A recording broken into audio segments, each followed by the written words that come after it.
salut à Eh tous, oui, Freplane TV ce soir, nous sommes en live sur Twitch, on sera en replay à partir de demain sur YouTube, nous sommes évidemment en continu sur Discord, et si vous nous regardez sur YouTube, le lien du Discord est en description de la vidéo, donc n'hésitez pas à aller y jeter un petit coup d'œil. Comme chaque semaine, petit mot de disclaimer, toutes les opinions que nous allons exprimer durant ce live sont les nôtres et ne représentent pas celles de Blend, et nous ne fournissons évidemment, comme toujours, pas de conseils financiers.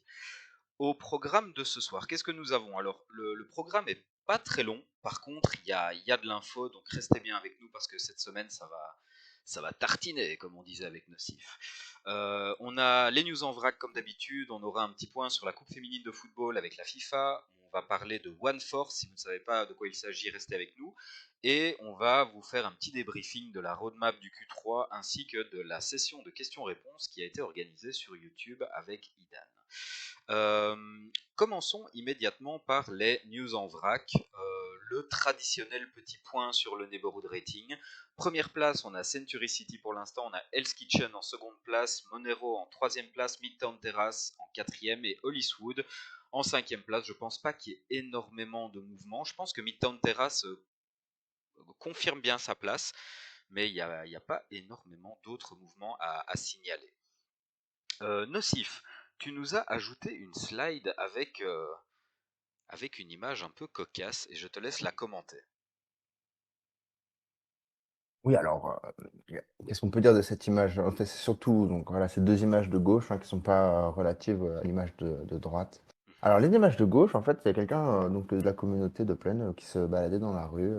Alors, je peux pas trop vous dire où c'est, je crois que c'est aux États-Unis, mais je pourrais pas vous dire exactement où c'est.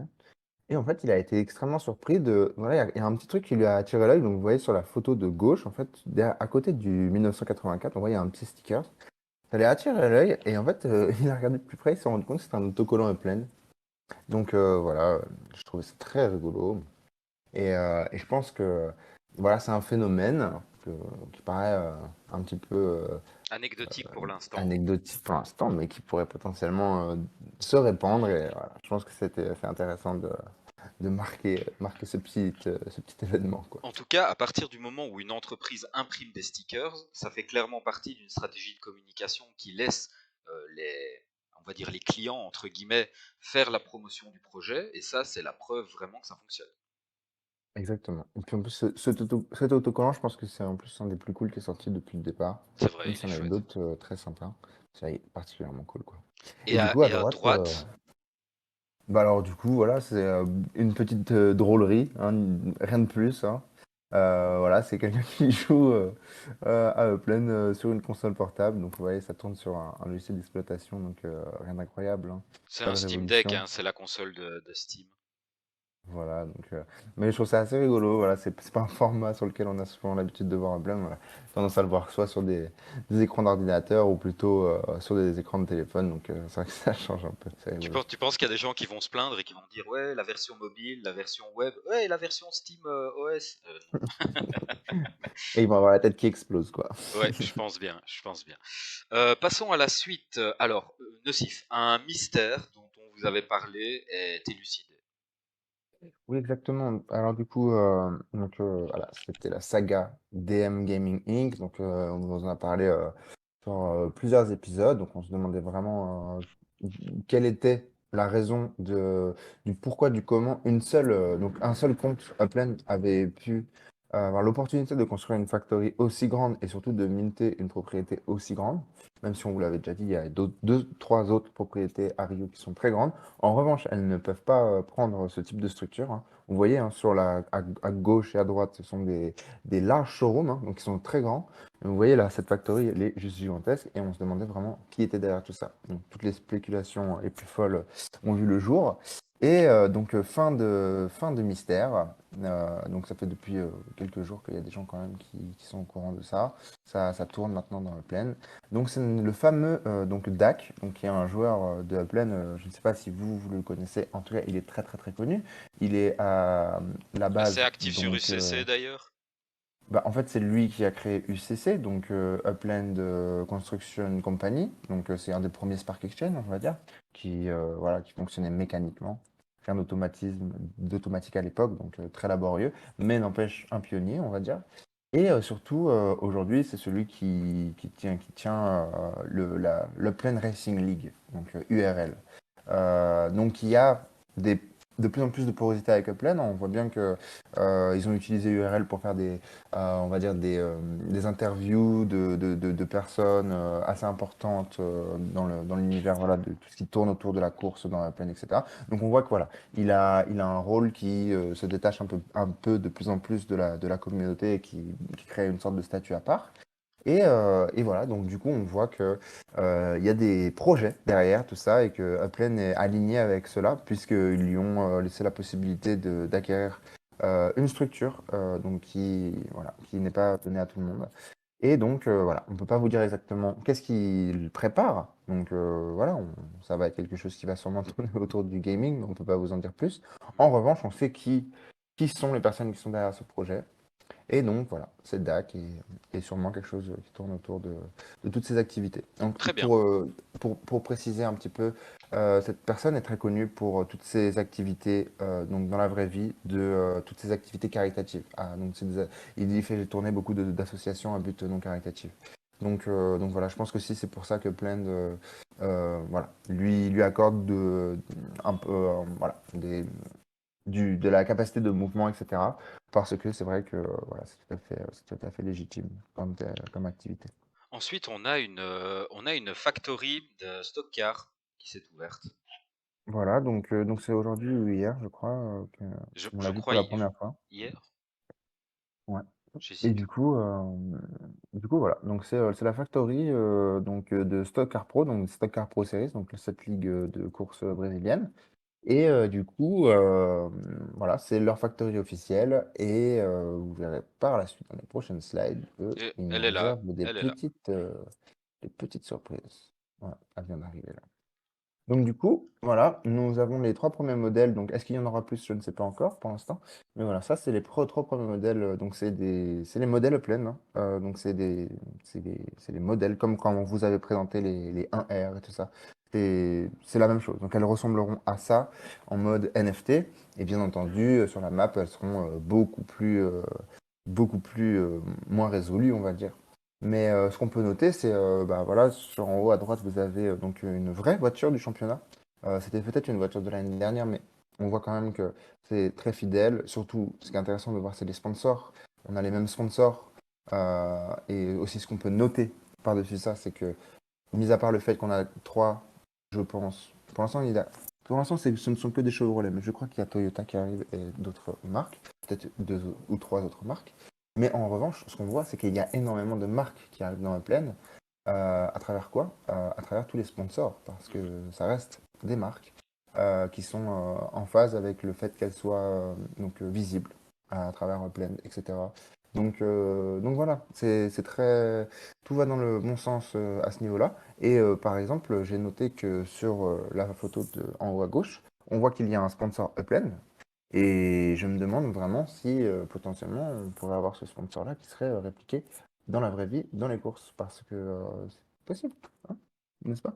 Possible, en effet. En effet, on Peut-être que ça peut. serait, on pourrait même rêver et que ce soit alors je sais pas si vous savez tout ce que ça veut dire, mais donc ça serait la voiture, donc la safety car, donc c'est les voitures qui tournent avant que la course commence, donc c'est-à-dire qui guident toutes les voitures, donc c'est la voiture de sécurité. Et quand il y a un accident ou ce genre de choses, voilà, c'est la voiture qui rentre pour reguider tous les trucs. Donc on voit qu'en fait ça c'est potentiellement la security, La safety car, car. la safety car, parce qu'on voit que voilà, le sponsor c'est Stock Car Pro Series. Et donc voilà, on pourrait spéculer et voir ça arriver, à prendre avec des pincettes quand même. Ok. Ensuite, alors, deux tweets que j'ai relevés. Je vais commencer par celui de droite, donc qui est un tweet évidemment qui a été fait par la ligue la ligue FIFA, donc de football féminine. On a quand même 1 million d'abonnés sur cette chaîne. Donc c'est un tweet qui peut avoir un peu de retentissement. Je voulais simplement vous le signaler parce qu'il y a une petite vidéo. Alors évidemment, j'ai fait une capture d'écran à un moment où la vidéo bougeait, donc vous l'avez un peu en mode flou. Mais n'hésitez pas à aller jeter un petit coup d'œil sur Twitter. Vous allez voir, la vidéo est chouette et communique plutôt bien sur le projet. Donc sur le million de personnes qui suivent la FIFA, si on arrive à ne serait-ce qu'avoir 0,1%, tout de suite, ça fait des chiffres significatifs qui viennent renforcer le nombre d'utilisateurs actifs de Upland. Et je pense que c'est avec ce genre de move que les choses évolueront bien. Si on jette un petit coup d'œil sur la gauche maintenant, on voit que l'ami Dirk Lewis, le CEO de Plend et le cofondateur de Plend, a participé à un panel où il est venu parler de Web3 et de gaming pour redire que le gaming Web3 ne faisait que commencer. Nocif, est-ce que c'est un aveu de faiblesse de dire le gaming Web3 ne fait que commencer? Ça veut dire qu'il y a besoin de le dire, alors que théoriquement on pourrait se dire que le gaming Web3 a de fortes cartes en main. Pourtant, s'il faut dire ça, c'est qu'il y a des incertitudes. Oui, alors bien sûr, alors moi je pense que c'est tout à fait normal. Je pense que c'est très conceptuel et il y a beaucoup de gens qui passent à côté de ce concept. On le voit extrêmement dans la plaine. Je trouve qu'on le voit extrêmement. Il y a vraiment potentiellement deux catégories de personnes voilà, qui sont sur la plateforme de plaine. Il y a vraiment des personnes qui prennent ça comme si c'était quelque chose qui allait vivre, voilà, comme un Clash of Clans ou quoi que ce soit de ce genre, qui allait avoir une durée de vie très limitée. Et donc, c'est vrai que chaque minute où Mauvais le exemple pour développement. Clash of Clans, ils ont plutôt une belle durée de vie pour l'instant. Oui, mais je veux dire, c'est pas. Ouais, je vois ce que tu veux dire. Le Non, je monde te entier taquine, n'y je joue te plus. taquine, je te taquine, Ça, je vois ce tu que vois tu ce veux que je dire. veux dire? Ouais. Bien sûr. C'était la grosse pression, elle a été il y a une dizaine d'années, quelque chose comme ça. Mais bien sûr, c'est un projet qui existe toujours. Mais ce que je veux dire, c'est que vraiment, sur un projet comme ça, on voudrait qu'en fait, bah, tout soit disponible clé en main, en fait. C'est normal, c'est ce qu'on nous a toujours habitués, en fait. Mhm. Or, Upland, bon, on peut se tromper, bien entendu, mais c'est vrai que de la vision des choses par donc les autres personnes, l'autre catégorie de personnes, on est en train de construire quelque chose qui n'a jamais eu lieu encore. C'est assez organique, la manière dont ça doit être créé, sinon ça ne peut pas prendre. Et donc tout ça prend du temps. Une fois de plus, donc par exemple, on va revenir sur l'AMA tout à l'heure, mais dans l'AMA, il stipule bien que dans le plus rapidement possible, le but est pour Upland de le plus rapidement possible d'arrêter de créer du contenu, que le contenu soit créé réellement par les utilisateurs de la plateforme. Et donc on voit tout à fait que ça n'a rien à voir avec ce qu'on a connu auparavant. Donc tout ça, l'infrastructure, en fait, on ne veut pas créer du contenu aujourd'hui. Upland ne veut pas créer, elle veut créer l'infrastructure. Et ça, c'est bien plus compliqué et c'est bien plus laborieux. Et aussi, c'est des choses qui n'ont pas encore été faites. Et en plus, on rajoute tout ça sur le fait que ça doit être basé sur la blockchain. Et donc tout ça, c'est une fois de plus des choses qui n'ont pas encore été faites. Donc ça rajoute des challenges complètement fous et super intéressants. Mais c'est vrai que pour beaucoup, c'est extrêmement frustrant. Donc je pense que voilà, on est jamais en. Il n'y a jamais pas assez de communication. Je pense que la communication, c'est une bonne chose. Donc voilà, je pense que c'est un topic dans lequel il faut parler, il faut communiquer. Et peut-être que l'accroche est un peu. Voilà, elle est un peu sulfureuse, un peu. Ça pourrait peut-être être mieux fait. Je ne sais pas, je ne me suis pas vraiment posé la question. Mais en tout cas, ça ne me choque pas plus que ça. Ok, super. Passons pour terminer ces news en vrac à la traditionnelle maintenant analyse de marché. Alors au niveau analyse de marché, moi ce que je note, c'est qu'on a très peu de mouvements au niveau du prix en OPEX, pour ainsi dire pas de mouvement du tout. Et les mouvements sont un peu plus forts sur les dollars. On a une chute de 30 dollars à Manhattan qui passe à 26 cette semaine. On a 8,60 $ qui passe à 8,15 $ cette semaine à San Francisco. Et on a 17,99 $ qui reste identique à Londres. Donc pour le coup, le marché de Londres tient bien le coup et la tendance visiblement se confirme. Londres a l'air d'être un marché qui est bien stabilisé pour l'instant. Nocif, tu nous présentes les plus grosses transactions de cette semaine? Oui, alors bon, on voit que bon, c'est toujours pas incroyable. Donc on voit que Manhattan reste plus ou moins au même point. Donc voilà, on a un Broadway qui part à un prix assez raisonnable pour les UP2. On a un Lenox Hill qui part à un prix raisonnable pour le nombre de UP2. Donc ça, rien d'incroyable. Bon, on se passe d'une transaction en dollars de San Francisco à 2000 la semaine dernière à 50 dollars cette semaine. Donc bon, voilà, on voit la tendance un petit peu. Bon, c'est aussi de la chance, hein, on va pas se mentir. Parfois, il y a des acheteurs, parfois, il n'y a pas d'acheteurs. Mais on voit quand même que c'est un peu moins violent que la semaine passée. Euh, En revanche, voilà, ce qu'on peut dire, on peut dire que voilà, à Londres, c'est pas top ce qu'on voit. Parce qu'on voit Haïti. Donc, alors, une fois de plus, potentiellement, il y a un complément de transaction qui est derrière, dont on n'est pas au courant. Peut-être qu'il y a des compensations derrière et qui pourraient faire que ce soit un prix très haut. Mais en tout cas, ce que dont nous, on a accès via la blockchain, ça reste quand même un Haïti de 167 UP2, donc dans West End, hein. Donc, si ça pouvait être, par exemple, dans un autre quartier, je pense que ça partirait à un prix beaucoup plus haut. Mais bref, high-end, c'est voilà, c'est un quartier qui n'est pas encore full minté, etc., etc. Mais on voit quand même que c'est un Haïti, donc une collection jaune, tout de même, qui part à 149 $, donc c'est vraiment faible. Et on voit un propriétaire à Saint James à 900 000 EPEX, donc on pourrait dire, ah, mais c'est top. Mais en fait, le problème, c'est que c'est un terminal de train, donc c'est un prix qui est, voilà, on va dire que c'est pas un prix incroyable. C'est C'est pas un même prix un prix incroyable. assez bas pour un terminal.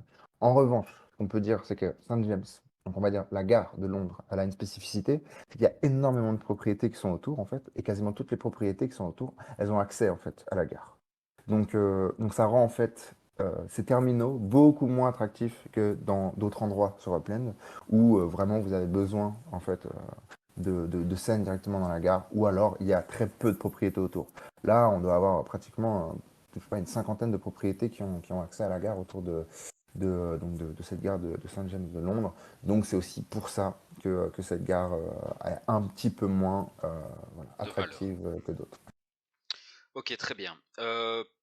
Clôturons maintenant les news en vrac. On va passer sur. Mais je te propose qu'on parle un peu de la coupe FIFA.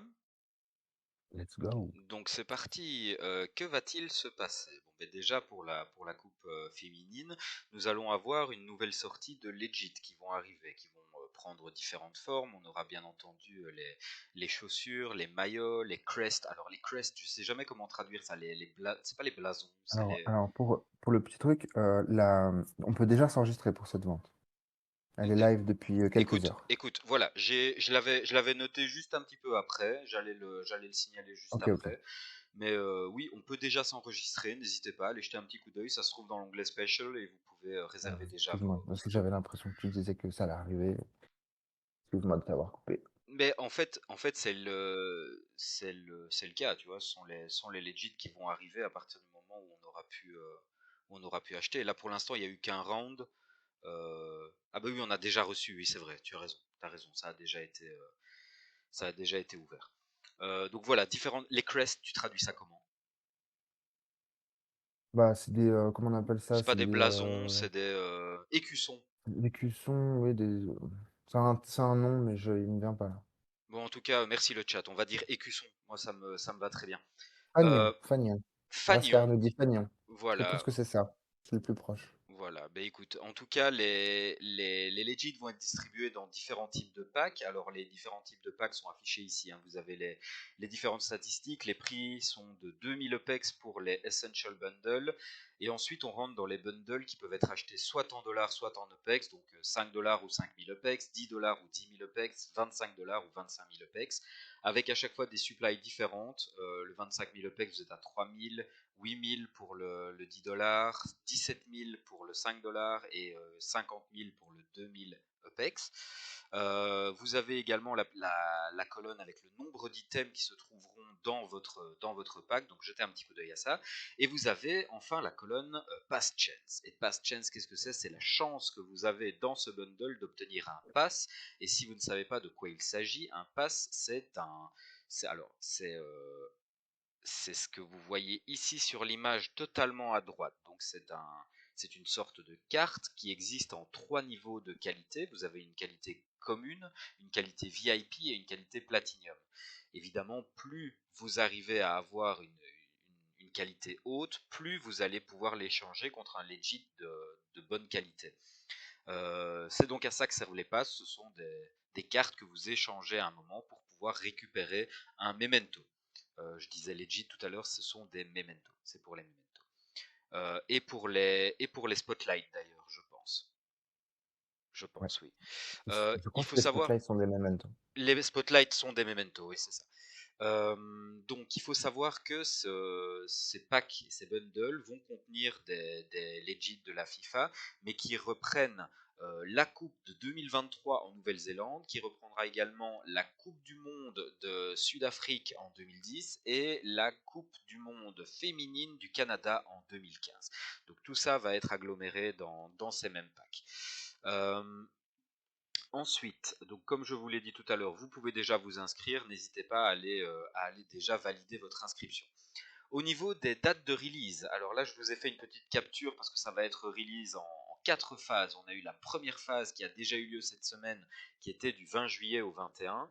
On a ensuite la phase qui a cours maintenant, donc qui a commencé aujourd'hui à 17h heure française et qui se terminera demain le 27 juillet à 17h heure française.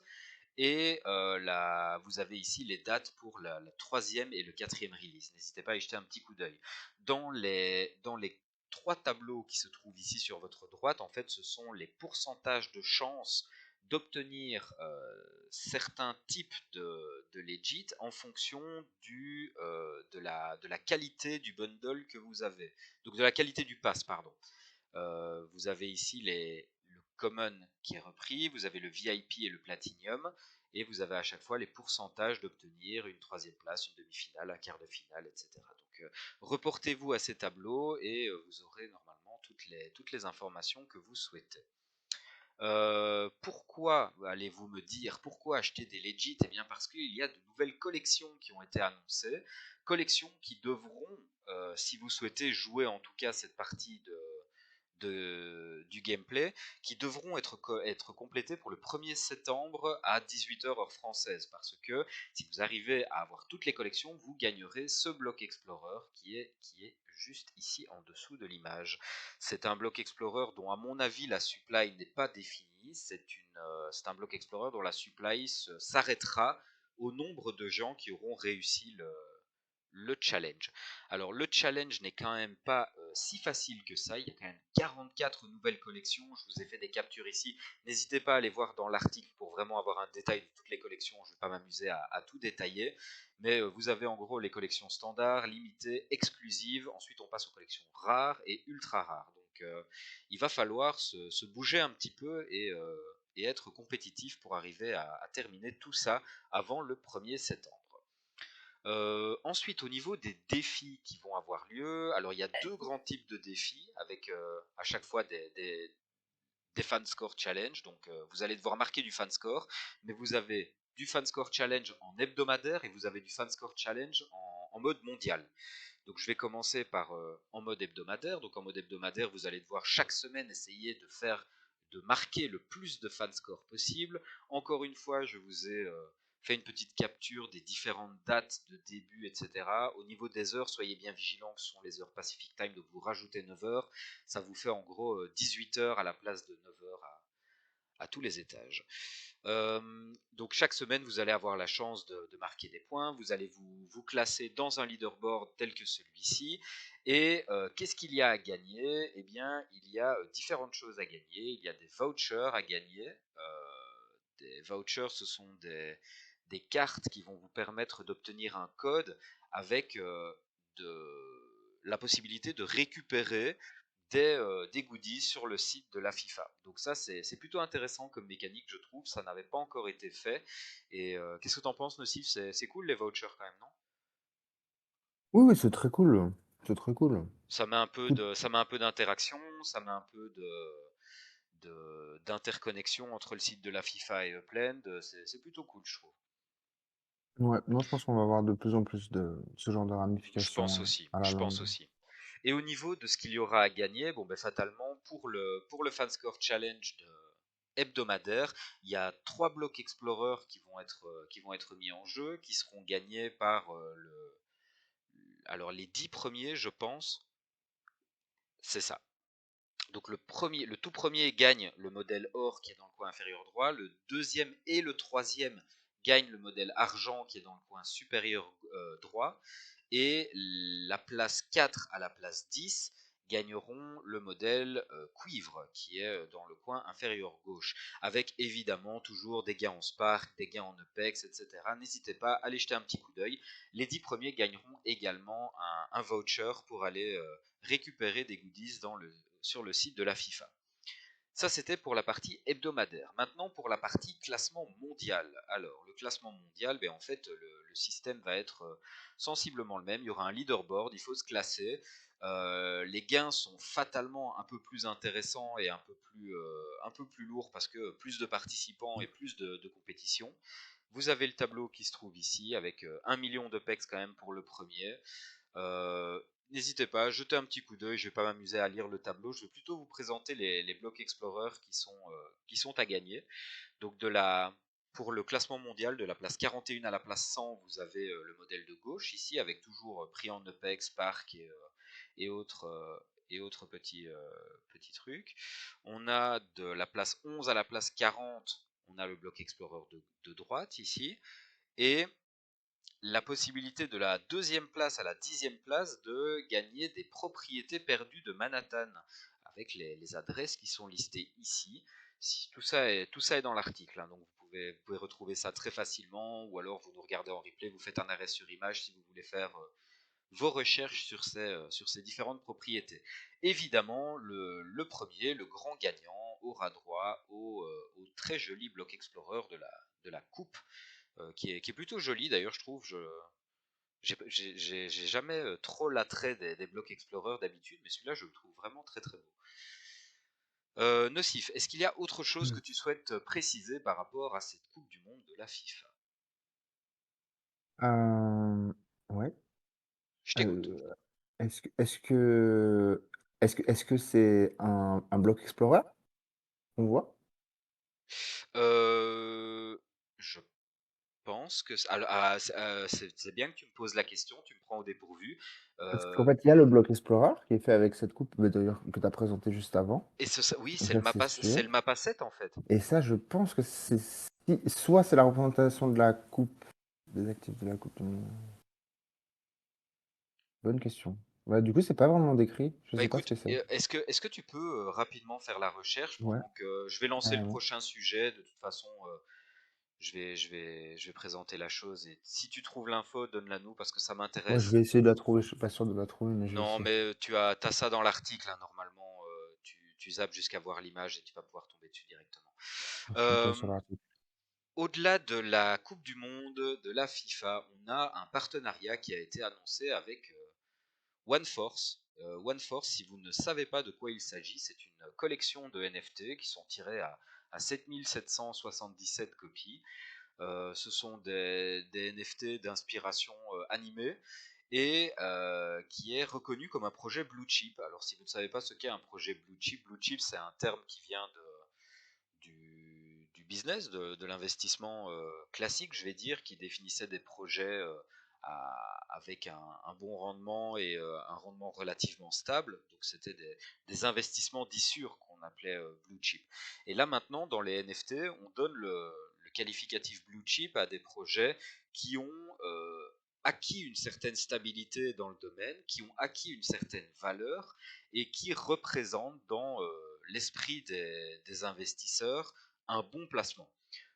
Est-ce que c'en est un ou pas? J'en sais absolument rien et c'est pas du tout le sujet du live aujourd'hui.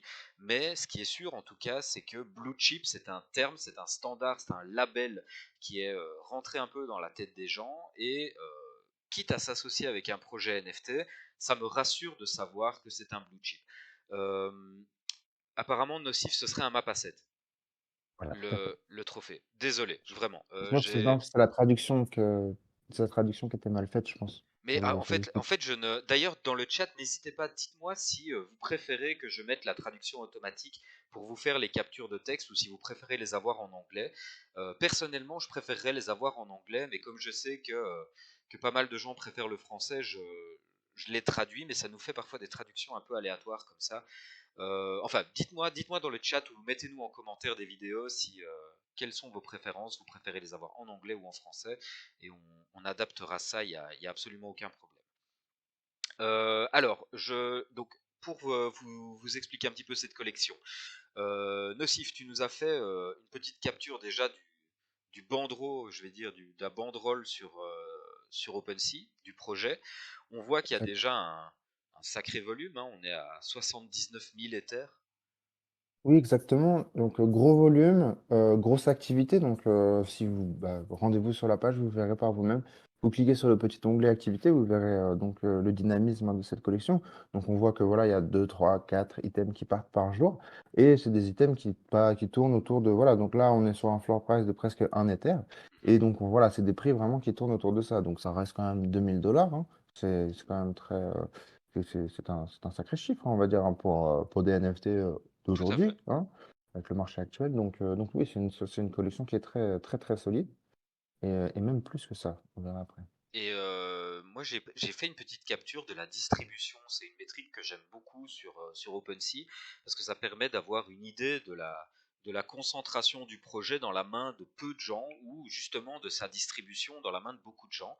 Et les métriques que je vois me plaisent plutôt. Sur les 7777 tokens, on a 3452 honneurs uniques. Donc ça fait, allez, on va dire à la louche, deux NFT par honneur. Et on voit qu'il y a quand même 71% des NFT qui sont détenus par des portefeuilles uniques. Donc ça, c'est ça. Alors, ce ne sont pas évidemment des métriques qui sont à prendre aveuglément comme un signe de bonne santé du projet, mais je tenais quand même à le mettre en avant. Je trouve que c'est dans le monde du NFT, c'est pas mal déjà comme métrique. Ça montre la distribution. Ensuite, Nocif, tu nous as pris des photos des captures pardon, de la Comic Con. Voilà, donc là, on va arriver un petit peu dans la phase de hype, hein. On va essayer de vous vendre un peu du rêve, hein, même si nous ne sommes pas dans le conseil en investissement, bien évidemment, hein. Ah, Alors, on vous vend de l'intérêt, on vous vend de l'information flatteuse. exactement, exactement. Donc vous allez voir que les choses se recoupent là, ici, donc c'est très intéressant. Donc nous avons donc cette page qui nous présente que en anglais, Super Bowl champion Juju Smith-Schuster join Uniforce to expand his brand into anime, comics, game and beyond. Donc c'est-à-dire qu'en fin de compte, cette personne, donc ce Juju, en fait c'est une star de la NFL. Qui joue à Tampa Bay aujourd'hui, si je ne me trompe pas. Ce joueur, donc, il joue dans l'équipe c'est l'équipe des Chiefs, donc c'est une équipe extrêmement fameuse, et dont ce joueur est extrêmement fameux dans cette équipe. Donc c'est une star, ni plus ni moins. Et cette star-là, elle a décidé d'utiliser, en fait, de faire appel à. Comment tu appelles ça? Oniforce? One Force? Moi j'ai supposé que c'était One Force ou Alright. On One Force ou Mais Zero One est-ce que Force. en japonais, est-ce que ça veut dire quelque chose pour toi, Onikai? Bah écoute, mon japonais est au moins aussi rouillé que mon Parce espagnol, que donc moi, ça m'a fait. Parce qu'ils disent, dans un autre spot publicitaire, ils disent que c'est leur nouveau Onikai. ah Et c'est enfin, c'est possible. écrit comme ça. Et moi, Onikai, ça m'a fait résonner quelque chose dans la tête. Mais je peux pas vous en dire plus, parce que c'est pas non plus extrêmement ma culture et tout ça. Donc, bref, on va appeler ça 0 avec un trait au milieu, N1 force. Je plaisante. Mais bref, vous voyez exactement de quoi on parle. On parle de ce projet. Donc, bref, c'est pas très important. Vous ferez vos recherches. Donc cette personne-là, donc ce Juju, a décidé de faire appel à cette boîte-là pour en fait faire toute sa représentation digitale et prendre en charge toute sa représentation digitale, donc en fait son IP, donc c'est-à-dire toute son image. On peut voir à quel point déjà, juste par rapport à ça, on voit l'envergure de ce projet, premièrement. Deuxièmement, donc là, en fait, ça en a un peu pour tout pour ça, pour ce Juju, qui s'appelle sûrement Juju ou je sais pas, Joujou. Enfin, bon, on est dans des problèmes d'expression ce soir, hein, comme vous voulez. Euh, Désolé, hein. Mais voilà. Et en tout cas, voilà, pour ce personnage-là, voilà, vous faites la connexion. Donc voilà, il y a ce projet qui arrive au Japon. En même temps, ça rebondit sur le fait que Upland a depuis bien longtemps son partenariat avec la NFLPA, donc c'est-à-dire l'entreprise, la compagnie qui représente les joueurs de la NFL. Donc vous voyez que voilà, ça résonne, tout ça, ça résonne, et on garde quand même une sorte de trendline assez cohérente. Et là, j'aime beaucoup, je dois dire. Et donc, du coup, qu'est-ce qu'on voit? Donc là, on voit la qualité, on peut dire. Donc, on voit qu'ils ont été très bien. Ils ont une très belle, une très bonne visibilité au Comic-Con de San Diego. Ça a eu beaucoup d'attrait. Et pourquoi en fait? Parce que figurez-vous que ce projet, alors une fois de plus, prenez ça avec des pincettes parce que c'est pas une source officielle qui m'a donné cette information, mais de ce que j'ai vraiment pu ressentir et comprendre, ce projet NFT, c'est c'est le projet en fait qui fédère tout la culture, enfin toute la communauté en fait japonaise qui est intéressée en fait par tout ce qui est NFT et Web3 et tout cet écosystème. Donc en fait on est sur le projet leader, donc potentiellement, une fois de plus, on est potentiellement sur le projet leader de tout cet écosystème au Japon. Donc en fait, on pourrait se dire, bon, c'est super sympa, c'est un partenariat qui est sympa, qui va apporter du contenu dans la plaine, etc. Potentiellement, c'est bien au-delà. Pas bien au-delà, mais ce que je veux dire, c'est que c'est pas un projet parmi tant d'autres. Apparemment, c'est quand même un projet fondamental. Et, euh, et je trouve que c'est une chose merveilleuse pour Upland, pour être tout à fait honnête. Et je me suis rendu compte en courant de la journée, j'étais à des années-lumière de penser que ça avait autant de grippe. Et en même temps, on peut comprendre, hein, parce que c'est vrai qu'en en ce moment, le marché des NFT est vraiment très bas, surtout pour ce qui va être PFP, donc Profile Picture. Et on voit quand même que voilà, ça reste 2000 $ pour une Profile Picture en ce moment. Ça reste un prix très raisonnable quand on voit que les Bored App partaient à plusieurs millions à une époque et aujourd'hui on peut en trouver à 25 000 $, 30 000 $. Donc on voit bien que ça reste quand même une très grosse collection. Et on comprend que voilà, il y a potentiellement une partie d'un pays qui est intéressé par tout ça et qui fait vivre ce projet. Donc c'est un gros projet. Donc Apple vient une fois de plus de faire un partenariat avec un gros projet. Et Vraiment. c'est marrant parce que ça fait écho aussi à une des prévisions qu'on avait faites dans un live précédent où on s'était dit qu'au Japon, il y aurait probablement une connexion avec le manga. Alors on n'est pas exactement sur le manga, mais on est quand même sur un projet qui allie à la fois le NFT et l'animé. Donc je trouve que ça a vraiment du sens et ça se positionne sur un bon créneau. Sens. Et je Ensuite, pense que c'est une très bonne chose pour Upland pour attaquer entre guillemets bien sûr, la communauté japonaise. Je pense que c'est un très bon biais cognitif, on va dire. ouais. Alors dès lors, tant qu'on est dans la spéculation, allons-y jusqu'au bout. À ton avis, Tokyo, pour quand? Alors, je pense que Tokyo va arriver, va être annoncé une fois que potentiellement la première vente euh, des stock cars Pro Series aura lieu. Mhm. C'est ma spéculation. Ok. Je pense que voilà, ils vont, comme d'habitude, voilà, ils ponctionnent la communauté, ils ponctionnent, et ensuite ils font le release. Ça ferait s'ils le font encore cette fois-ci, ça ferait la troisième fois qu'ils le font. Mhm. Donc, moi, voilà, j'ai pris ce pari-là, on va dire. Ok, bah écoute, moi je prends le pari de la première semaine d'août. Ah oui, donc très, très, très, très prochainement. Je prends le pari de la première semaine d'août. Alors d'ailleurs, on verra dans la roadmap plus tard, mais tant que Upland respecte son timing, ça pourra pas être après fin septembre, vu que ça a été promis Exact, pour la Q3. exact. Ensuite, passons, justement, transition parfaite, Nocif.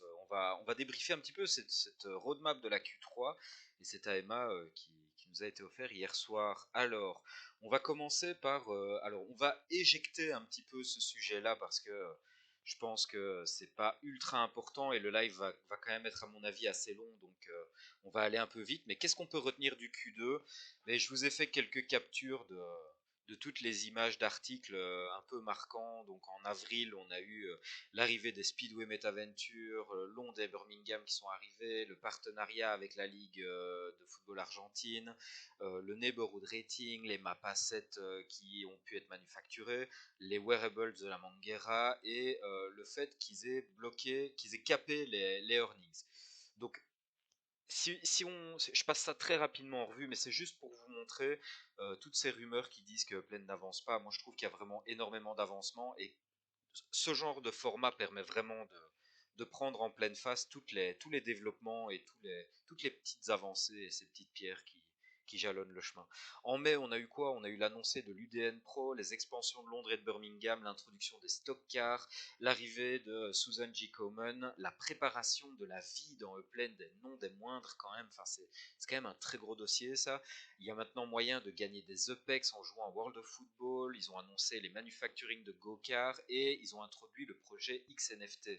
Et en juin, qu'est-ce qui s'est passé? On a des updates sur le portal NFT avec la possibilité de télécharger vers le réseau Ethereum des blocs Explorer, l'expansion de Sao Paulo, évidemment la Genesis Week qui était le gros dossier du mois de juin, l'annonce des cafés et l'introduction du Mission Center. Donc voilà, ça c'est juste pour remettre un peu les choses en perspective. Tout ça avance très bien et maintenant, sur base de ça, maintenant qu'on a vu le Q2, qu'est-ce qu'on peut attendre pour le Q3? Et j'ai mis entre parenthèses Q4+, parce que ce qui a été annoncé avec un petit disclaimer qui nous disait que il est possible que certaines de ces annonces soient effectivement release pendant le Q4, voire un peu après. Bon, de toute façon, moi je suis pas très étonné de ça. Je préfère qu'ils l'annoncent plutôt que de nous proposer ça pour le Q3 et de nous faire patienter Q4, voire Q1 de l'année prochaine pour délivrer. Je préfère que ce soit annoncé. Nocif, on y va. Mission Center, tu prends l'explication ou je m'en occupe? Ouais. Est-ce que tu pourrais épingler le message de Tias Frag qui nous pose une question? Je Comme ça, l'épingle on pourra. immédiatement et on y répond dès qu'on fait une petite pause. Alors, bah, je t'en prie, Mission Center.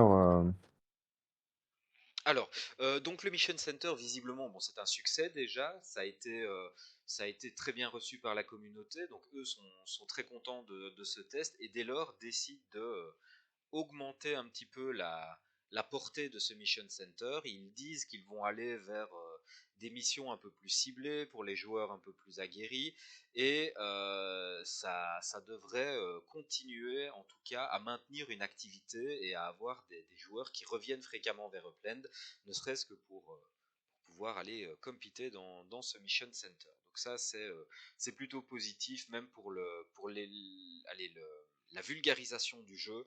Tout ça est à mon avis une très bonne chose. Autre chose que tu souhaites dire à ce propos? Non, c'est top. Je pensais pas à la base l'impact. Mais Mais enfin, oui, c'est fondamental en fait. je pense que c'est vraiment fondamental.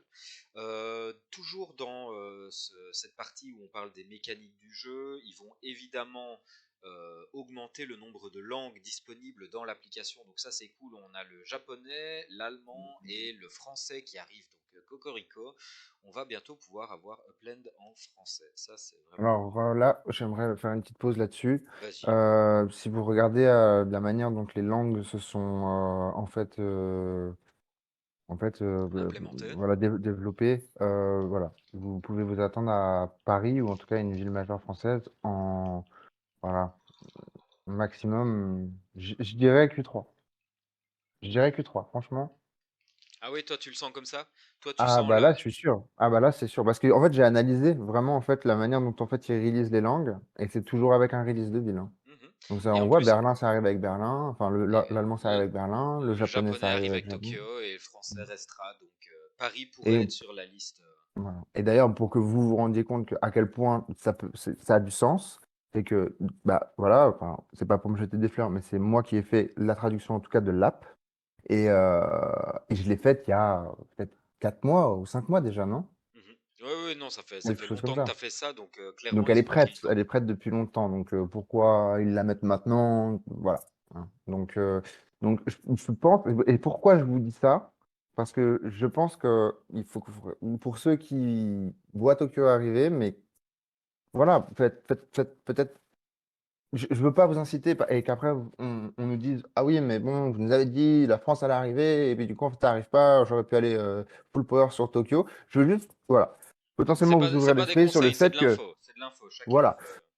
C'est vrai qu'il y a des signes qui peuvent nous montrer que potentiellement on pourrait avoir une ville comme Paris ou je ne sais pas, qui pourrait arriver assez prochainement. Donc en termes de stratégie, voilà, prenez en compte potentiellement. Ouais. Ok. Et ne me croyez pas, en fait, regardez un petit peu la manière dont ils ont les langues qui sont disponibles dans Upland et voir qu'est-ce qui est disponible, pourquoi c'est disponible et par rapport à cette annonce, qu'est-ce qu'ils annoncent et à quoi ça fait résonance à quoi? Bah, au release des villes en général. Donc voilà, c'est juste une info, hein. Ouais, exact. Ensuite, pour passer, on sort un peu des mécaniques, on va rentrer dans les voitures. Quoi de neuf dans les voitures? Bon, bah, déjà, quoi de neuf dans les voitures? On peut s'attendre à voir une implémentation du gameplay pour les courses. Donc, on devrait pouvoir déjà, alors, changer de voie lorsqu'on est dans une course, pouvoir se déporter vers le côté gauche ou le côté droit. On devrait pouvoir freiner et booster.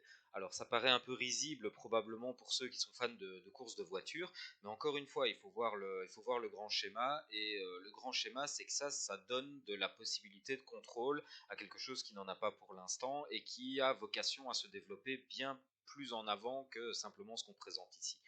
Donc ça, c'est très important de le signaler. Il prévoit également l'arrivée de la possibilité des... Alors, Racing for Stakes, donc c'est des courses avec enjeu, on traduit ça comme ça. Exactement, ouais. Ouais, Ok, avec mise en fait. avec mise, voilà, c'est ça. Donc là, on va voir encore un petit peu comment tout ça va être implémenté, mais ça, c'est évidemment très intéressant parce que ça donnera encore une nouvelle manière de faire travailler ces OPEX, de les perdre ou de les gagner d'ailleurs, et ça va à nouveau amener encore une petite couche de complexité sur ce qu'il y a moyen de faire dans cet écosystème. On aura bien sûr les voitures comme moyen de transport qui vont arriver, donc que ce soit pour du transport de personnes ou pour du cargo de fret. D'ailleurs, ils ont signalé dans l'article, ils mettent la vision pour les voitures, entre parenthèses, et in fine d'autres véhicules.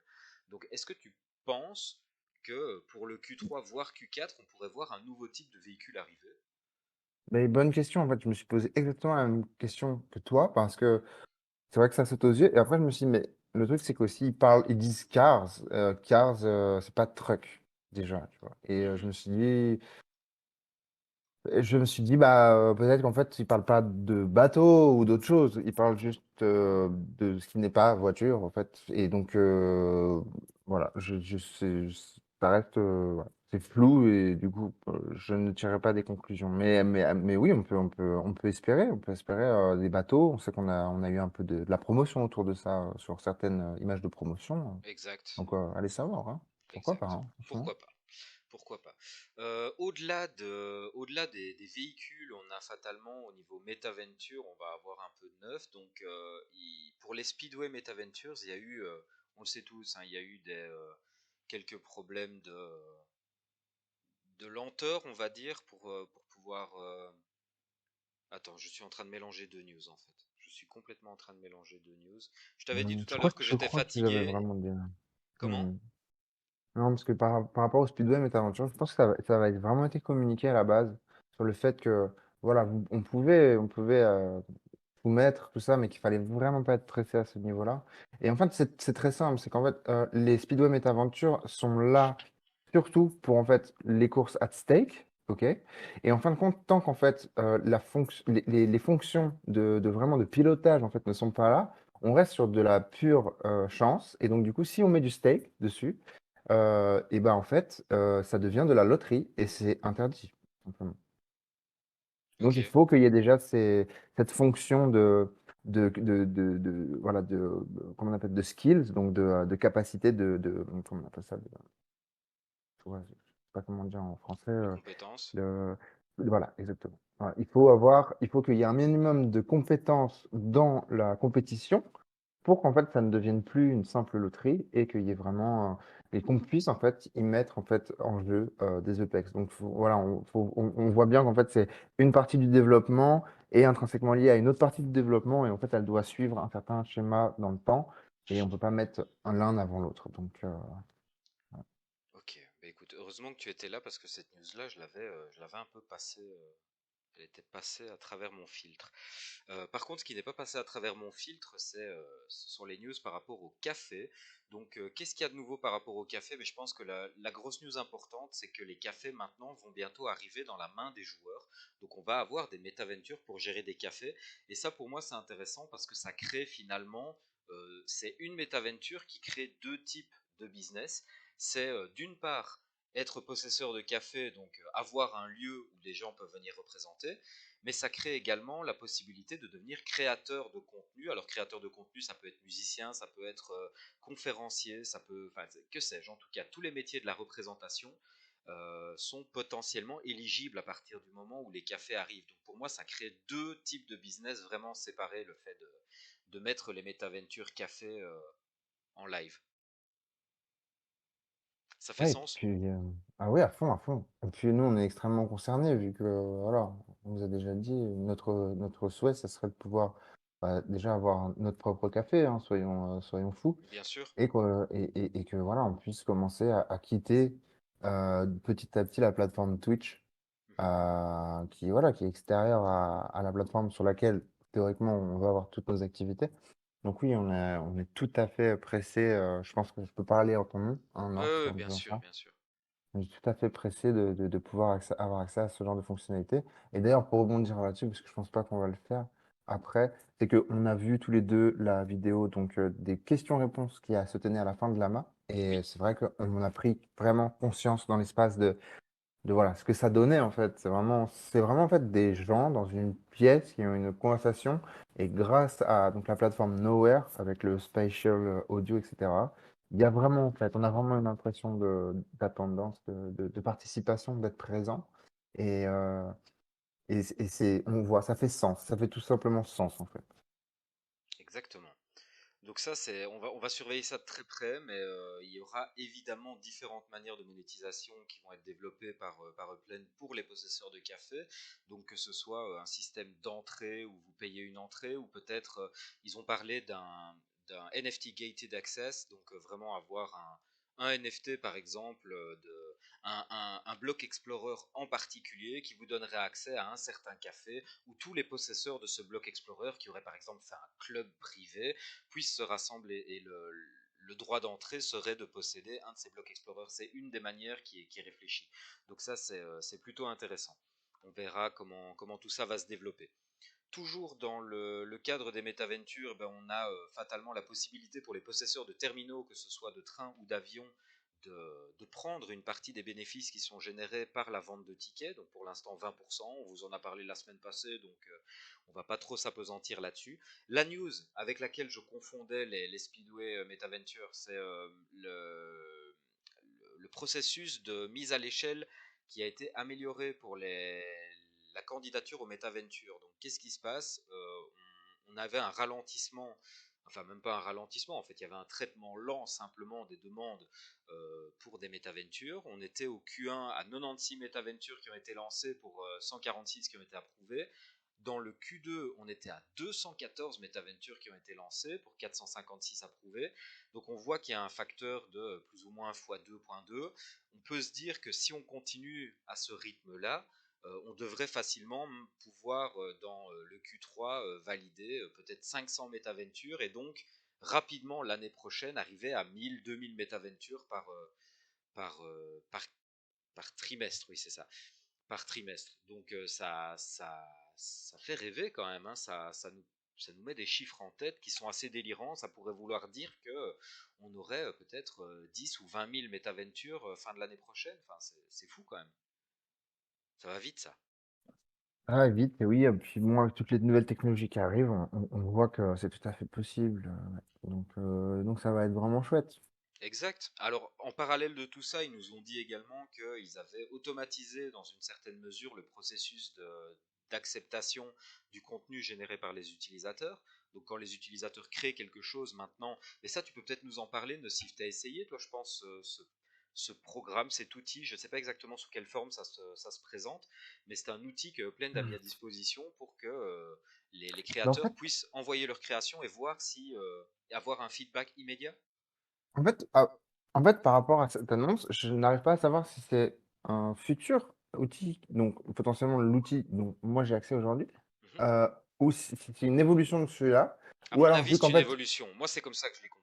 moi aussi c'est comme ça que je l'ai ressenti, parce que même si, admettons, qu'on a pris du retard sur l'AMA de la Q2, en fait, cet outil il était déjà accessible avant, en fait, donc déjà en Q2. Donc ça n'aurait pas vraiment de sens d'en parler là. Et je pense que cet outil, il a vraiment une énorme, oula, pardon, il a vraiment une énorme capacité à évoluer. Là, aujourd'hui, par exemple, aujourd'hui, il nous fait un compte rendu de vachement de choses, en fait, hein. Bah, en fait, c'est-à-dire, l'équipe Upland, en fait, derrière, elle arrive, et elle dit, elle va regarder la chose, elle va vraiment, voilà, regardez vraiment les détails de ce qu'il y a. Et surtout, si, on va dire, éthiquement, il passe l'objet. C'est-à-dire, si vous n'avez pas dessiné un gros zizi, quoi, ou quelque chose comme ça, on va dire, hein. Donc, c'est surtout ça à quoi sert l'équipe design aujourd'hui, hein, parce que cet outil, il est vraiment déjà très, très performant.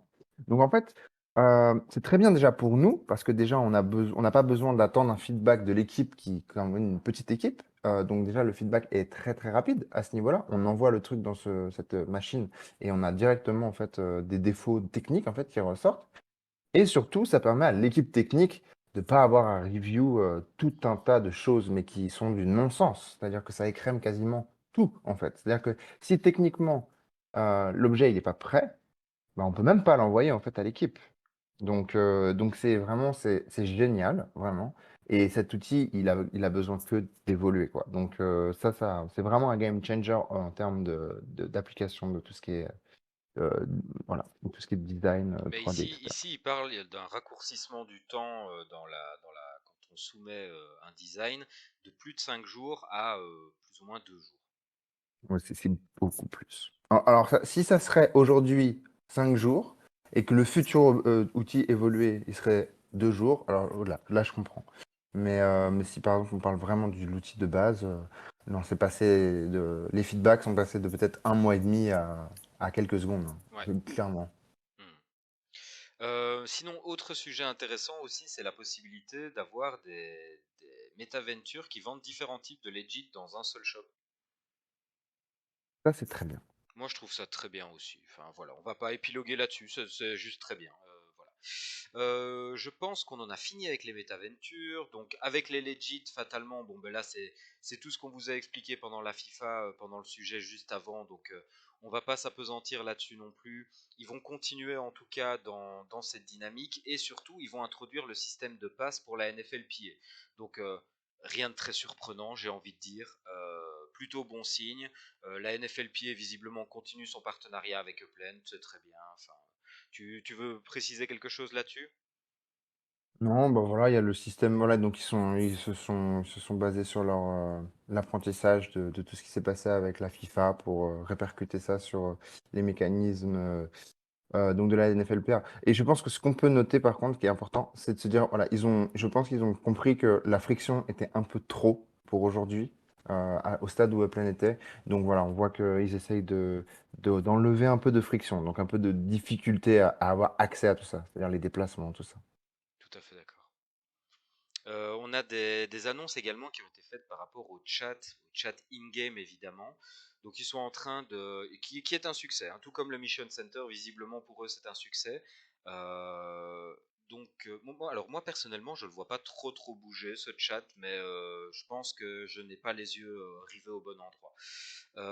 Qu'est-ce qu'ils explorent exactement? Ils explorent de nouveaux types de channels comme des channels pour des gens qui ont des assets spécifiques, des channels qui seraient modérés par les utilisateurs directement et des chats spécifiques qui concernent des expériences de racing.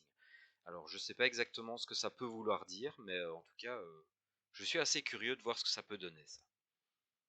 Moi, je pense qu'on peut juste se dire, voilà, je pense que Plan essaie voilà, de viser les mécanismes plus ou moins de ce qu'on a accès sur Discord aujourd'hui, en potentiellement plus simple.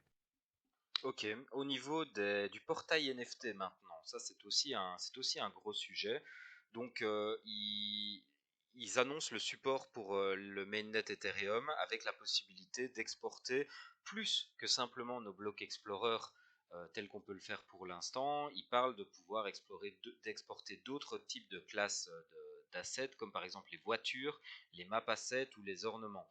Et il nous précise également que chacune de ces catégories sera classifiée différemment sur OpenSea pour qu'on puisse s'y retrouver de manière pratique. Donc ça pour moi c'est très bien, ça s'étend, c'est de très bon augure. Au niveau des développeurs tiers, ils vont améliorer un petit peu les fonctionnalités de l'API en permettant notamment de pouvoir utiliser d'autres classes d'assets avec l'escroc.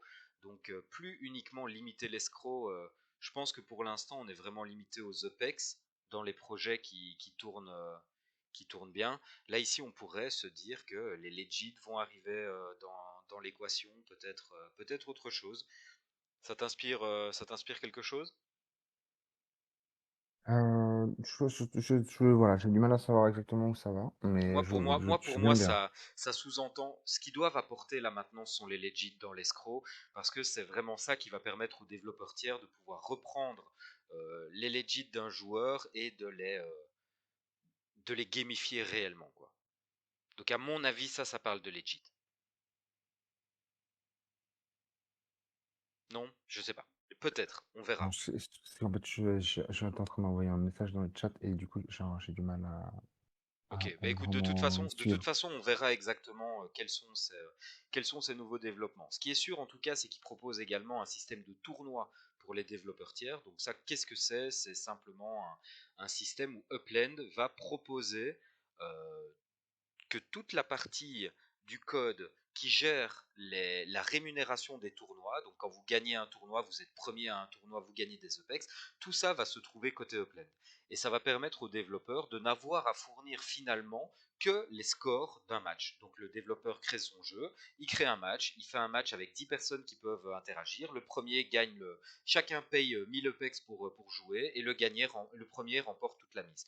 Eh bien, ce que le développeur devra faire finalement, c'est créer son jeu, et à partir du moment où le match a été joué, il transmet à Upland, via le code bien entendu, les résultats du match. Il dit voilà, tel joueur a fini premier, et en fonction des répartitions, si le premier empoche tout, ben c'est Upland qui va s'occuper en arrière-plan de faire les rétributions. Donc ça pour moi c'est extrêmement positif de voir ce genre de système se développer. Tous les jeux vidéo, ou presque, ont un système qui se rapproche de près ou de loin à de la compétition. Euh, et il y a de l'intérêt pour... allez, donc quand je dis tout, j'exagère. Il y a toujours des jeux qui sortent un peu des clous, mais je pense que 80% des jeux qui vont être développés pour l'instant ont une part de compétitivité, surtout les jeux Web3 qui nécessitent cette part de compétitivité pour amener l'intérêt économique. Donc ça pour moi c'est une très bonne nouvelle, c'est très cohérent et c'est Ah, donc ouais, vas-y. j'étais un peu à côté de la plaque tout à l'heure. Ouais, non, ça c'est génial. Vraiment génial. C'est super bonne nouvelle quoi, hein. C'est Mhm. vraiment top. Et au niveau totem protem, donc l'arrivée de la vie, bon ben fatalement, on en a déjà parlé également. On a tout ça qui arrive en fait, hein. Ils vont commencer évidemment avec les totems pour simuler des maps assets qui, enfin simuler des maps assets. Non, les totems, ce seront des maps assets qui simuleront des créatures vivantes. Et qu'est-ce qu'on peut dire de plus que ce qu'on a déjà dit là-dessus? Moi, c'est pour répondre à la question de Tiasfrag tout à l'heure dans le chat, c'est vraiment ça la partie moi qui m'enthousiasme le plus dans dans toutes les annonces qui ont été faites. Pour moi, c'est la vie, c'est l'arrivée d'un nouveau token principal, au même titre que le Spark ou que le PEX. Ce sera le STEM, bon, évidemment dans le plus long terme, mais je suis très enthousiaste à l'idée de, de savoir comment ils vont implémenter tout ça. Déjà, le fait qu'ils passent par un process décentralisé pour générer les formes de vie, ça je trouve que c'est déjà fondamentalement très intéressant. D'ailleurs, ils en ont un petit peu parlé, je sais pas Nocif si tu as entendu cette partie quand ils parlent de... Ouais, j'allais y venir. J'ai des choses à dire un peu. Ah ben écoute, vas-y, lance. De toute façon, on va clôturer là-dessus, hein, parce que c'est la toute Ouais. dernière slide du live. Donc comme ça, en même temps, j'en profitais pour répondre à Tias Frag. Moi, c'est vraiment ça qui m'emballe le plus. Et je t'en prie, vas-y, qu'est-ce que ça t'a inspiré? Et je te dirai après ce qui, moi, m'a inspiré. Alors, du coup, bah, c'est-à-dire, j'avais compris, mais plus on les entend parler, plus l'image devient, voilà, devient Claire. précise. Moi, comme je le vois, après, voilà, comme tu me diras ton opinion. Moi, je vois, imaginez un Wikipédia aujourd'hui, mais qui serait en fait sur en fait, un consensus décentralisé, avec donc une gouvernance qui serait une fois de plus décentralisée et qui aurait donc tout un système donc, euh, de gouvernance décentralisée qui mettrait des personnes qui pourraient avoir du grip à tel moment et puis après il y aurait des votes. Voilà, c'est comme un système politique mais qui tourne un petit peu plus, on va dire, sans un potentiel, on va dire, comment on appelle ça, euh, je sais pas comment on dit, quand c'est un peu corrompu, sans corruption, en fin de compte, sans que personne puisse vraiment tirer la couverture vers soi-même, puisque c'est vraiment la technologie qui gère en fait le fait que ce soit impartial ou partial, je sais plus comment on dit, mais donc clean, on va dire. Euh, et donc, du coup, en fait, voilà, on pourrait voir, admettons, comme voilà, une sorte de Wikipédia où tout le monde en fait, pourrait contribuer par rapport en fait, où il y aurait de la contribution à amener. Donc, tout ça serait régi, bien entendu, mais n'empêche, tout le monde pourrait y amener un petit peu sa contribution. Et pourquoi ça fait sens que ce soit hors de Upland, c'est que, en fait, il faut que ça soit vraiment, vu qu'en plus on veut créer voilà, l'open metaverse à travers tout ça, il faut que ce soit en fait un consensus qui soit au-delà en fait, des barrières d'un métaverse précis, d'une plateforme précise, pour que justement toutes les productions de tout ça aient la légitimité d'en fait, de populer en fait toute la toile, la future toile, donc comme vous voulez le voir en fait, le métaverse, le Web3, Web4, Web12, tout ce que vous voulez. C'est-à-dire qu'en fait, c'est quelque chose qui, une fois que ce sera créé, en fait, n'aura pas vraiment besoin il n'y aura pas vraiment d'entités qui pourront être contre ce genre de système. Ça sera quelque chose de presque universel. On pourrait le voir comme ça, en fait. Et c'est pour ça que je trouve, plus je comprends le concept et plus je trouve ça vraiment magnifique et qui va permettre énormément de choses qui ne pourraient pas être faites si Upland avait vraiment pris ça complètement sous son égide. Donc, en plus, on apprend que donc c'est une société, donc Species, une société qui est basée en Suisse, dans le canton de Zug, et qui est donc du coup une société à but non lucratif. Donc ça, c'est important de le noter. Et je finirai par le fait que donc pour la première fois donc dans la discussion donc d'hier dans la AMA des questions-réponses, Aidan a... alors désolé, il y a des gens qui crient dans la rue. Aidan, en fait, a répondu à la première question de est-ce qu'on aura accès à des animaux fantastiques potentiellement? Parce que c'est vrai, quand on est dans le métal, tout doit être possible d'une manière, mais en même temps, que ça ait du sens. Et justement, ce système pourrait permettre en fait que le monde entier soit d'accord sur le fait que tel animal fantastique ait telle en fait, caractéristique et non pas d'autres, mais que tout le monde en fait statue sur le fait que oui, on donne de la valeur à cette chose une fois qu'elle a été créée, parce qu'elle a été créée à travers un consensus tellement décentralisé, tellement universel, qu'en fin de compte, de par le processus, tout le monde reconnaît la légitimité de cette espèce en fin de compte. Et, et c'est tout ce que j'attendais parce que c'est vrai que c'est compliqué de se dire, ok, comment on va faire pour... Ok, c'est presque facile, même si c'est complètement compliqué de créer, d'apporter déjà tout ce qui existe déjà. Mais comment on va faire pour en fait légitimer ce qui n'existe pas encore? Enfin, le fantastique en fait, ce qui va au-delà des limites de ce que le monde réel en fait nous restreint. Donc je trouve ça vraiment, tout ça mis bout à bout, ça commence à vraiment faire sens dans ma tête et je trouve ça genre vraiment génial, vraiment complètement fan de tout ça. En fait.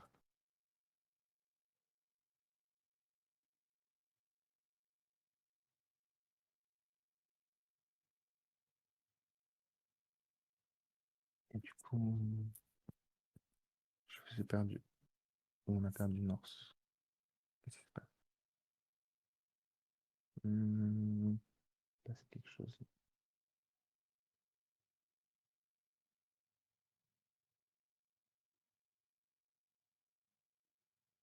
Allô, vous m'entendez? Vous m'entendez là? Qui est-ce qui a été coupé? C'est moi ou c'est toi, Norse? Ah, attends, je pense. On t'entend nocif. Est-ce que c'est moi qui suis Ah, coupé? d'accord. Je crois que c'est toi qui a été coupé. Donc, on t'a été coupé depuis depuis 20 secondes, 30 secondes, quelque chose comme ça. Enfin, Attends, parce que là, en fait, j'arrive pas à comprendre dans le chat si on m'entend ou si on m'entend pas. Est-ce que là, on t'entend, je pense. vous pouvez T'es me mettre revenu, un en petit fait. pouce en l'air si vous m'entendez? Oui, ok, ça va, vous m'entendez, magnifique. C'est toi qui a été Donc coupé. là, moi, ce que je disais, en fait, ce que je trouve très intéressant avec ce projet, c'est que finalement, il va ruisseler sur tous les différents layers du Web3. C'est-à-dire que si Upland est layer 0, va-t-on dire, euh, dès que tu as des projets qui vont venir se greffer en tant que layer 2, layer 3, etc., tu vois, ces projets vont pouvoir utiliser les assets qui seront dans le layer 0, et ces assets, vu qu'ils viendront de species et qu'ils seront standardisés, il va y avoir la possibilité de créer des add-ons à ces standards. Donc, c'est-à-dire que aujourd'hui, je crée un jeu d'agriculture, par exemple. Je crée un jeu d'agriculture sur Upland qui se base sur Upland. Donc, ce qu'on voit sur Upland Kingdom, par exemple, moi, je le fais avec l'agriculture. Je pourrais récupérer les assets de Upland. Donc, si toi, Nocif, tu as un cheval dans Upland, je pourrais récupérer ton cheval et le faire apparaître dans mon jeu. Mais je vais pouvoir surtout créer sur Species une banque de données pour que le visuel de mon jeu soit reproduit également et que communautairement, les gens, des designers, puissent se mettre à créer des visuels dans le style de ce que j'ai fait pour pouvoir venir populer mon jeu. Et ça, je trouve ça complètement incroyable. C'est ça qui est complètement fou. Et tout ça en n'étant absolument pas limitatif. Parce que tu pourrais très bien avoir donc dans l'AMA là justement il y avait une des personnes qui prenait un exemple et il disait voilà si je veux faire un jeu Flappy Bird avec un lama, donc un lama qui vole et qui doit esquiver des obstacles.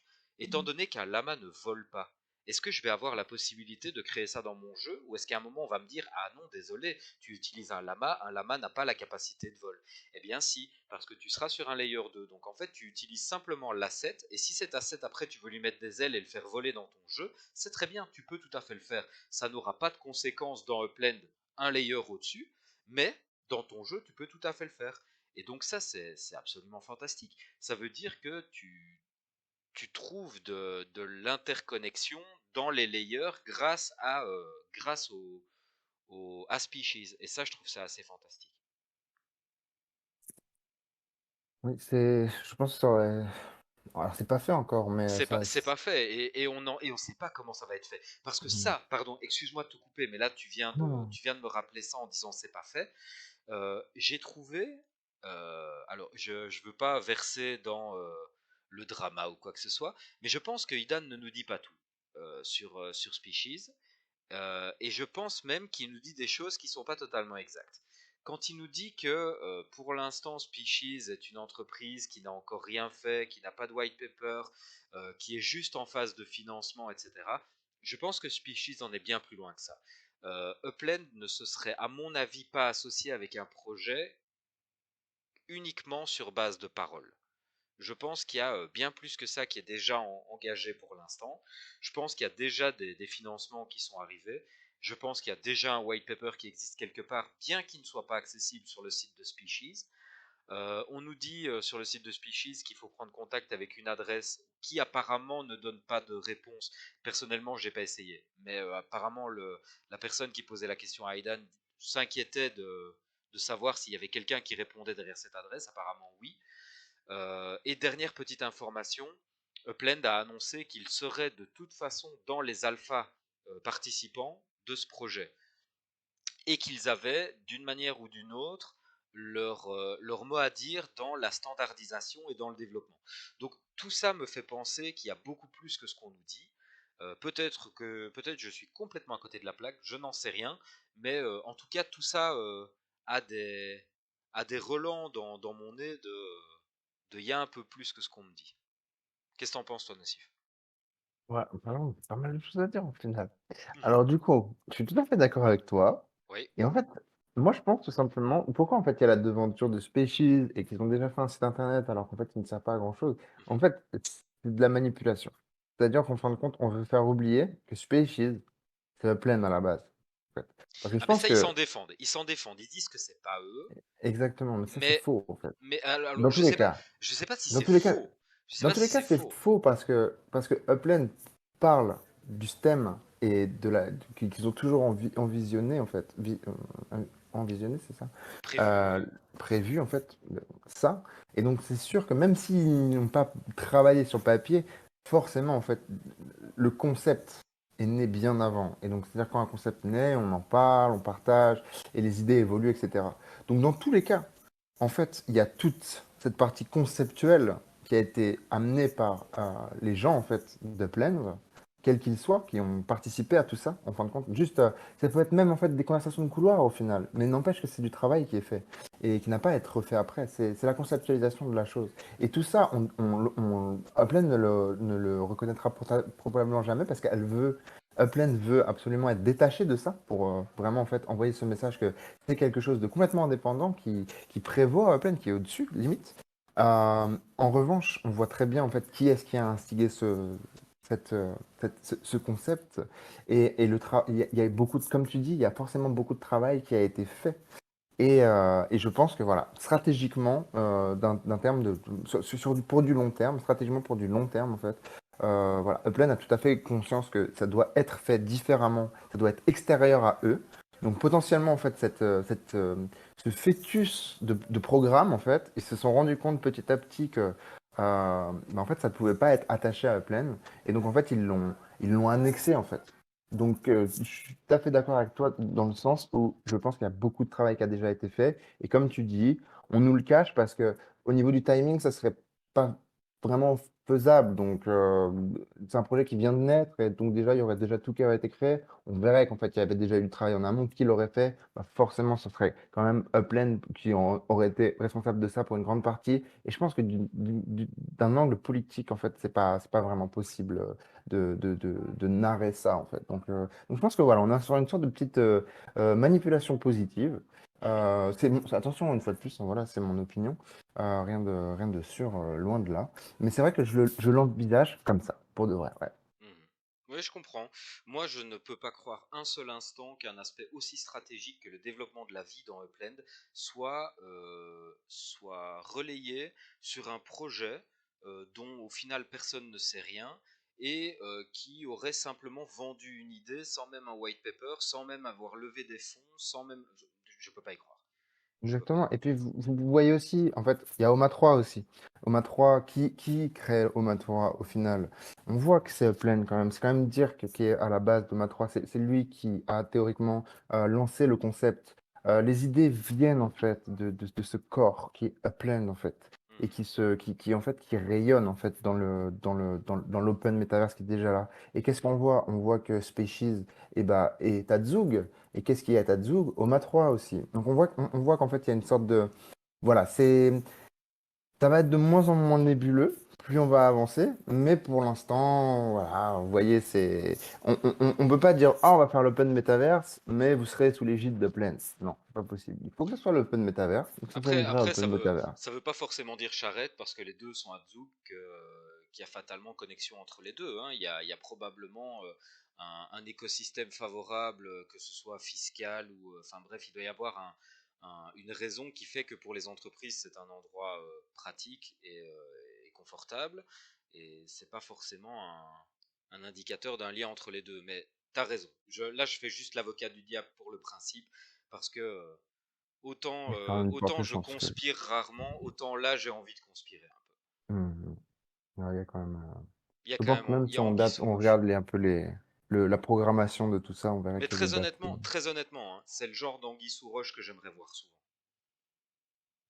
Mais oui, et puis de toute façon... On peut le tourner. Bon, nous, on n'est pas, on peut pas se vanter d'avoir la vision qu'ils ont. Mais de ce que moi je vois en tout cas, je pense que c'est vraiment mais de loin la meilleure méthode pour arriver à nos fins en fait de tout ça. Sur le papier, en tout cas, la méthode est séduisante. Après, elle posera sûrement ses problèmes, il y aura son lot de difficultés, mais tout ça, Mm. je, En je, tout cas, n'oubliez pas, je vais pas en Wikipédia dire ça tant marche très maintenant. bien.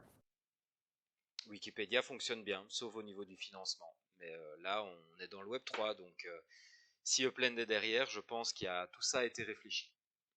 Ouais. Et puis, il faut pas oublier que tout ça, ça va être beaucoup de recherche encyclopédique qui a déjà été fait en amont, bah justement, grâce à des encyclopédies type Wikipédia, ce genre de choses.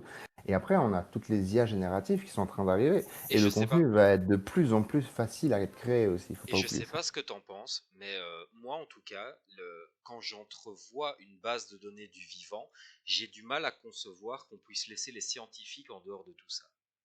Et Mais les scientifiques, à mon avis, ont déjà des bases de données absolument délirantes de toutes les métriques possibles et imaginables que eux ont pu recenser sur toutes les formes de vie possibles et imaginables qu'ils étudient. Mais franchement, admettons, si on se met à la place des scientifiques aujourd'hui, est-ce que ce serait pas le rêve de tout, on va dire, pas anthropologue, mais je sais pas comment on appelle ça pour ce qui est animal et tout ce qui est vivant hors humain, on va dire, donc l'étude de tout ce qui est vivant, d'avoir une encyclopédie vivante, c'est-à-dire qu'en fin de compte, au lieu Mais ça d'avoir des existe, bouquins, en fait, vous avez ça quelque existe chose. déjà. Ça existe Oui, déjà, mais, mais mais ce à sont des produits l'échelle, de à l'échelle professionnels. mais tu vois ce que je veux dire, à l'échelle, en fait, aussi accessible que quelque chose comme Wikipédia, en fait, tu vois. Mhm.